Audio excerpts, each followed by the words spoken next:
Baadhi ya raia wa Tanzania wakiwemo wanaosoma nchini Dubai wameiomba serikali ya Tanzania kuwapatia msaada kwa kuondoka Dubai na kurudi Tanzania, na hii ni baada ya hali ya wasiwasi kuendelea kutanda juu ya usalama wao kutokana na mfululizo wa mashambulizi ya makombora ya Iran kwenye maeneo mbalimbali ya Umoja wa Falme za Kiarabu. Baadhi ya raia hao kutoka Tanzania ni mtengeneza maudhui katika mitandao ya kijamii anafahamika kwa jina la Kiredio, pamoja na mpenzi wake anafahamika kwa jina la Vidors, ambao hawa wote wapo nchini Dubai, ambapo kwa taarifa ya awali walioiposti kupitia kurasa zao za mitandao ya kijamii kama video ambayo unaitazama hapo, ni video ambayo inawaonesha wanakimbia kutoka ghorofa za juu kushuka chini ili kuweza kulinda usalama wao. Na video hiyo Kiredio ameishia kupitia ukurasa wake wa Instagram kupitia Insta story, na akaandika akasema, nikimnukuu, "Hii imetokea jana usiku, nimeiposti baada ya hali kuwa shwari kabisa.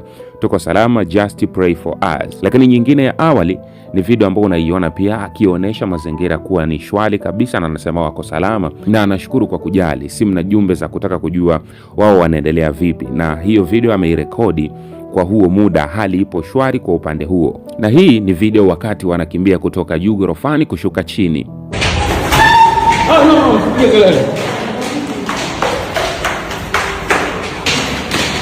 Video wapi? Video.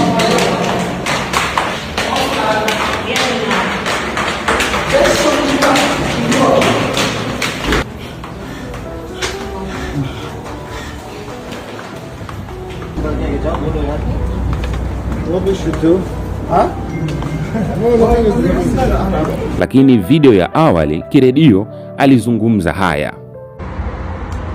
Jamani, simu naona zimekuwa nyingi ndugu zangu, msio na shaka kabisa, kama mnavyoona tuko salama kabisa. Hapa ndo tulipofikia, mji upo vizuri, kumuomba tu Mwenyezi Mungu, kwa sababu kuna eneo la Dubai tayari limeshambuliwa, lakini kidogo sio mbali na hapa sana, kwa sababu Dubai sio mji mkubwa, lakini sio hapa pia. Kwa tunaomba tu Mwenyezi Mungu mambo yasiendelee, ila tuko salama kabisa, mzidi tukutuombea. Asante. Lakini kwa upande mwingine, wanafunzi wanaosoma nchini Dubai walioiomba serikali ya Tanzania kuwapatia msaada wa kuondoka Dubai wameondolewa katika vyumba vyao ili kujificha kwenye maegesho ya magari chini ya jengo wanamoishi na baadaye kurejeshwa vyumbani kwa tahadhari.